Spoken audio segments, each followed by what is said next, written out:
Hello, everybody. My name is Brian Carter.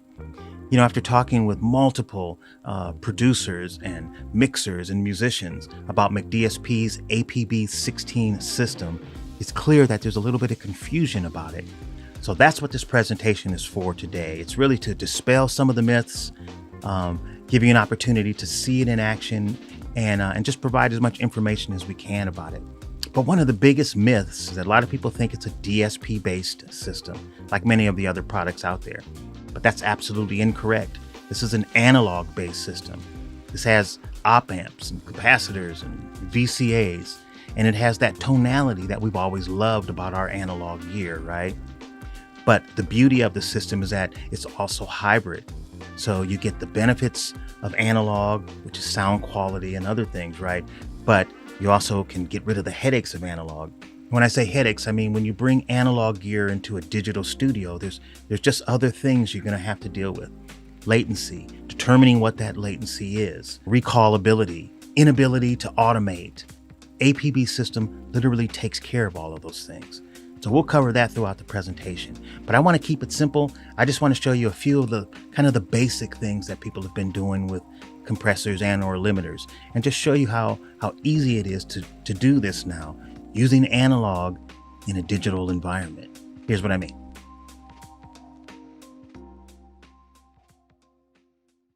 Okay, so we're in Pro Tools right now, and over here I have a drum kit, and right here I have a couple of auxiliary inputs, and I have the inputs for both of these tracks set to a bus, and the bus I've named drums. So you can see I have the outputs of all the drums going into these. So bottom line, I have basically a carbon copy. The drums are routed in here, and they're routed in here. And I've got one of the plugins up here on this crush track, or on the second set of drums. This plugin is the C673A, and this is one of the ones that's included with the APB system. Now, anytime you have identical audio routed like this and you put a plugin on it, it's going to cause some type of a delay between the two tracks, right? That's inevitable. Now, luckily, Pro Tools has delay compensation. So for your DSP-based plugins, it will take care of that. But when you're using external analog gear, that's a different story. In fact, if you're using external analog gear, typically you'll have to go in and figure out what that delay is.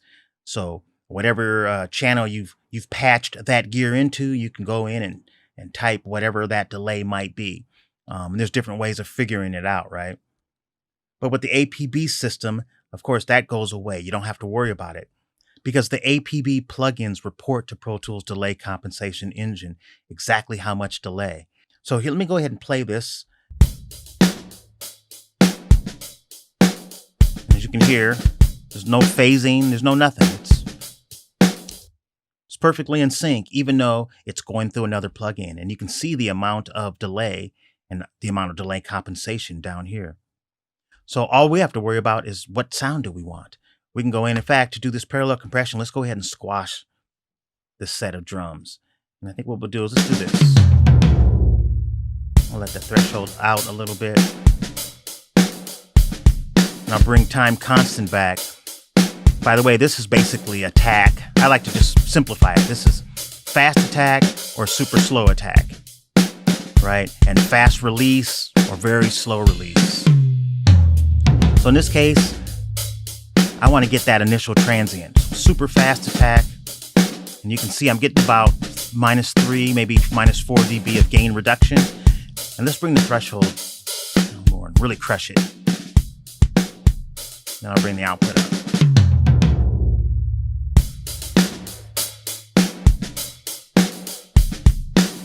So you can really hear that crushed tone, right?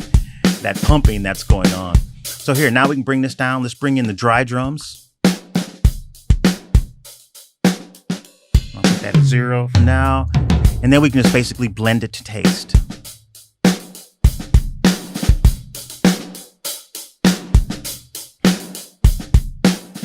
So parallel compression, super easy to do. The APB system takes care of all the guesswork. You don't have to figure out, how much delay or how much latency is occurring. It does all that stuff for you in the background. So all you have to focus on is the sound and the tone that you're looking for. So another common thing that we use compressors for is for using keys. Here's what I mean.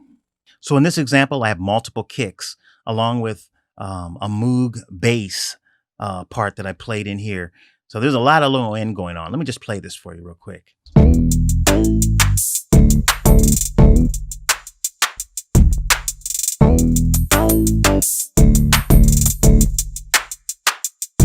As a bass player, I typically would want that bass to be dominant in here, but no, we're going to let the 808 have a little bit more room. So in my opinion, the easiest way to do it is to use a key. So a key, bottom line, means I'm going to use this 808. If it hits at the same time as this bass, well, then I want it to bring down the level of the bass just a little bit. So to do that, we're going to use one of the APB plugins, and this one is the MooTube. First of all, when I bring this in, my goal is to get about 2.5, maybe 3 dB of gain reduction from it. So it's bypassed now. Let me just play it. And I'll bring it in. And you can see it right there, that gain reduction. I'll take it out, bring it in. So you can hear how much it's going down, just slightly. So to set this up is simple. All you have to do is, first of all, on my 808, I'm just using a send, and I'm going out to a bus that I named 808. And then in the key section of the MooTube plugin right over here, I literally can take any key. I can get it from an interface, or here's the bus. There's that 808. Boom. So this is ready to go. This is now sending signal into here to trigger it, right? So all I have to do is put it in key. So now it's going to listen for that signal. For a moment here, you're just going to see the kick, and you'll just see the reduction going on here. Yep, it kicks in on like the second half of the line. Let's bring that 808 in so you hear it.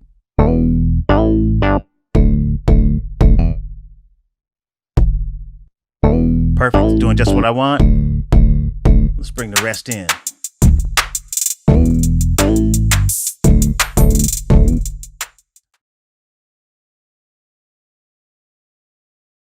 Now, here's just another plugin that's part of the APB family that I want to show you.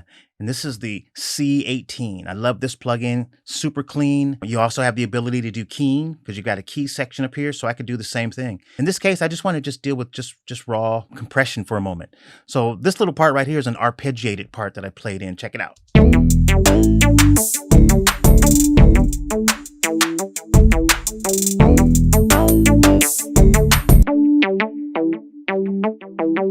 Cool. So what I want to do first of all is just go ahead and compress that a little bit just to get a little bit more control over some of those dynamics. Just bring the threshold down some. Somewhere around there is nice. Bring a little less ratio. Okay, I like what I'm hearing. Let's bring it back in.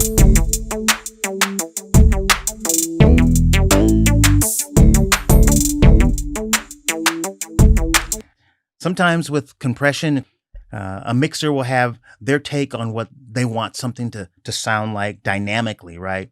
But the musician also has their take. And I meant for those initial attacks to hit harder. There's a reason for doing that. It's what I'm feeling. It's the feeling of the musician.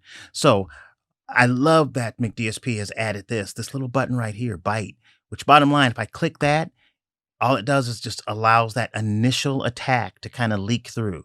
So I get that initial hit, and then it clamps back down. And here's what I mean. Let's turn it off. I'm going to solo it for a minute and play it. Listen to this.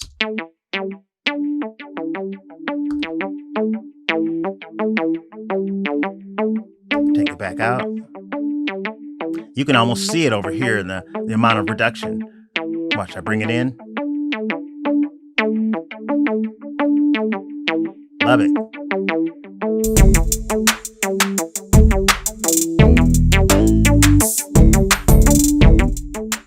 So using keys with analog gear has never been easier. I don't have to worry about patch bays. I don't have to worry about latency. I don't have to worry really about anything. Again, just focused on the sound. And one last example, and that's just really using compression, or in this case, a limiter, to kind of help glue my mix together. Here's what I mean. Now, in this case, I've got a lot more instruments in there. I've got some drums. I've got, a few more keyboard parts. And also I played live bass in it. But everything other than that live bass, these are samples. All these samples came from various, sample libraries. And I don't know, to my ears, usually when I hear stuff like that, it always sounds like it's missing that thing that makes it feel like it was cohesive, like it was meant to be part of the same song, right? You can use either compression or limiting to just kind of pull everything back to the ballpark and maybe bring up some of those lost transients. But either way, it kind of glues it together. And this L18 plugin for me is perfect for that. So let me just play what we have here. First, this is bypass. Take a listen. When you hear that piano is just squashed.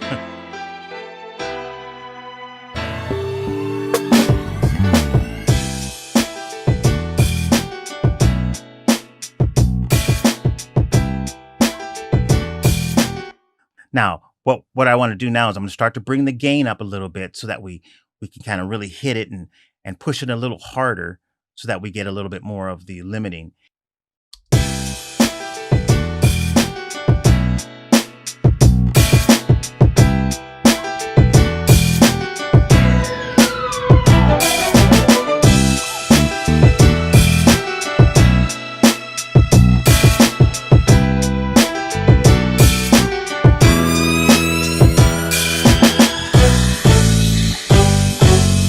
I mean, yeah, it got louder. I can't help that because that's what I'm going to have to do. So it's hard to do a before and after.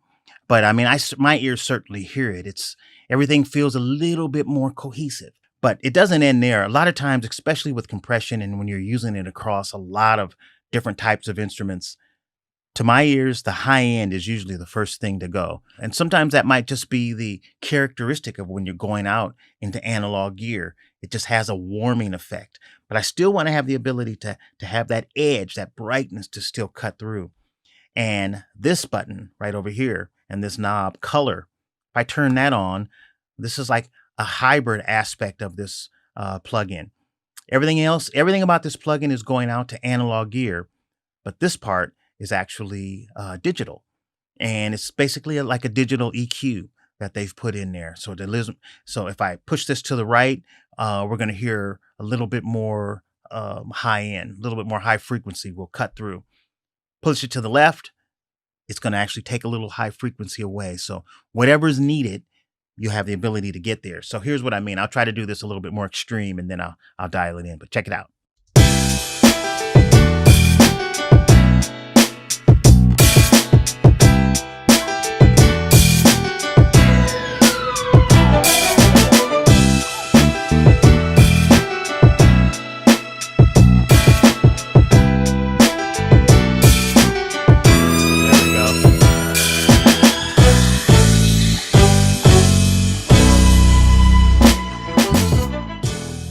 So remember, the APB family is both hardware and software. And with any purchase, you get the full APB ready plugin bundle. And that features some of the things that you just can't do with typical analog gear, like full session recall, presets, sample accurate automation. And that hardware, again, we're using top of the line premium analog components, 32-bit converters, supports Thunderbolt 2 and 3, and it supports all Pro Tools sample rates. And unlike DSP cards, as you go higher in sample rate, you start to lose track count. That doesn't happen with the APB system. Whether you're at 44.1 or 192, you're going to get 8 or 16 channels of high quality compression or limiting.